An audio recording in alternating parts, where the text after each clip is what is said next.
بسم اللہ الرحمن الرحیم۔ میرے پیارے آقا علیہ الصلوۃ والسلام کے پیارے غلاموں، آج ہم سنیں گے کہ حدیث مبارکہ میں فرمایا گیا کہ رمضان المبارک میں اللہ کریم جل جلالہ نے خاص طور پر امت محمدیہ کو 5 ایسی چیزیں عطا فرمائی ہیں، 5 ایسے انعام عطا فرمائے ہیں جو اس سے پہلے کسی نبی علیہ الصلوۃ والسلام کو نہیں عطا فرمائے۔ وہ 5 چیزیں کون سی ہیں جو صرف خاص اور خاص امت محمدیہ کو ہی عطا فرمائی گئی؟ تو آئیے سنتے ہیں۔ حضرت سیدنا جابر بن عبداللہ رضی اللہ تعالی عنہ روایت کرتے ہیں، حضور نبی اکرم نور مجسم شفیع معظم صلی اللہ تعالی علیہ وآلہ وسلم نے ارشاد فرمایا کہ اللہ کریم جل جلالہ نے میری امت کو 5 ایسی چیزیں عطا فرمائی ہیں جو اس سے پہلے کسی نبی علیہ الصلوۃ والسلام کی امت کو عطا نہیں کی گئی۔ وہ 5 چیزیں کون سی ہیں؟ فرمایا ان میں سے پہلی چیز، جب رمضان المبارک کی پہلی رات آتی ہے تو خالق کائنات جل جلالہ ان کی طرف نظر رحمت فرماتا ہے، اور جس کی طرف ایک مرتبہ اللہ کریم جل جلالہ نظر رحمت فرما لے پھر اسے کبھی عذاب نہیں دے گا۔ دوسری چیز ارشاد فرمایا کہ شام کے وقت روزے دار کے منہ سے بھوک کی وجہ سے جو بو آتی ہے وہ میرے رب کریم جل جلالہ کو مشک کی خوشبو سے بھی زیادہ پیاری ہے۔ سبحان اللہ۔ تیسری چیز ارشاد فرمایا کہ رمضان المبارک کے دن ہوں یا رات ہوں، اللہ تعالی جل جلالہ کی نوری مخلوق فرشتے ان کے لیے بخشش اور مغفرت کی دعائیں کرتے رہتے ہیں۔ چوتھی چیز ارشاد فرمایا کہ خالق کائنات جل جلالہ جنت کو حکم ارشاد فرماتا ہے، اے جنت میرے نیک بندوں کے لیے آراستہ ہو جا،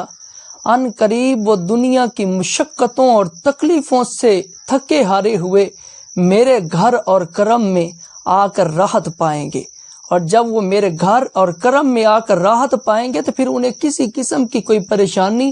اور کسی قسم کا کوئی غم بھی نہیں ہوگا۔ 5ویں چیز ارشاد فرمایا کہ جب رمضان المبارک کی آخری رات آتی ہے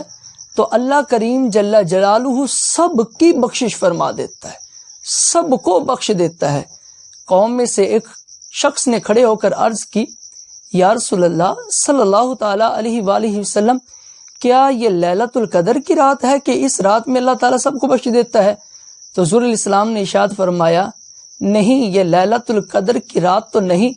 فرمایا کہ کیا تم یہ نہیں دیکھتے کہ جب ایک مزدور سارا دن محنت مزدوری کرتا ہے اور شام کے وقت اپنے کاموں سے فارغ ہوتا ہے تو اس کے کاموں کے فارغ ہونے پر اسے اجرت اور اس کا معاوضہ دیا جاتا ہے، اسی طرح ایک اللہ تعالیٰ کا نیک بندہ سارا مہینہ اپنے رب کی رضا کی خاطر، ثواب کی خاطر سارا دن جو ہے وہ بھوک اور پیاس سے اور نفسانی خواہشات سے بچا رہتا ہے، صرف اپنے رب کی رضا کے لیے روزے سے رہتا ہے، چاہے وہ دن کا روزہ ہو یا راتوں کا قیام ہو، اپنے رب کی رضا کے لیے کرتا ہے اور اسی طرح وہ پورا مہینہ گزار دیتا ہے۔ تو فرمایا کہ اس کے اس اجرت، اس کو جو اجرت دی جاتی ہے، اس کے اس کاموں کو جو مکمل ہونے پر جو معاوضہ دیا جاتا ہے، فرمایا رمضان المبارک کی آخری رات اللہ تعالیٰ ان سب کی بخشش فرما دیتا ہے، سب کو بخش دیتا ہے۔ اور حضرت ابو ہریرہ رضی اللہ تعالی عنہ کی سے روایت ہے کہ حضور علیہ الصلوۃ والسلام نے ارشاد فرمایا، صحیح مسلم صفحہ 444 کے اندر حدیث موجود ہے، سرکار علیہ السلام نے ارشاد فرمایا کہ 5 نمازیں اور جمعہ اگلے جمعے تک اور رمضان شریف اگلے رمضان شریف تک گناہوں کا کفارہ ہے، شرط یہ ہے کہ وہ کبیرہ گناہوں سے بچا رہے۔ رمضان المبارک کا الحمدللہ مہینہ جاری و ساری ہے، اور فرمایا کہ رمضان المبارک کی مثال ایک بھٹی کی طرح ہے، جس طرح کہ بھٹی میں اگر لوہے کو ڈالا جائے تو بھٹی جس طرح لوہے کو صاف کر دیتی ہے اور صاف کر کے اس کو مشین کے پرزوں کے جو ہے قابل بنا کر اس کو قیمتی بنا دیتی ہے، اور سونا جو ہے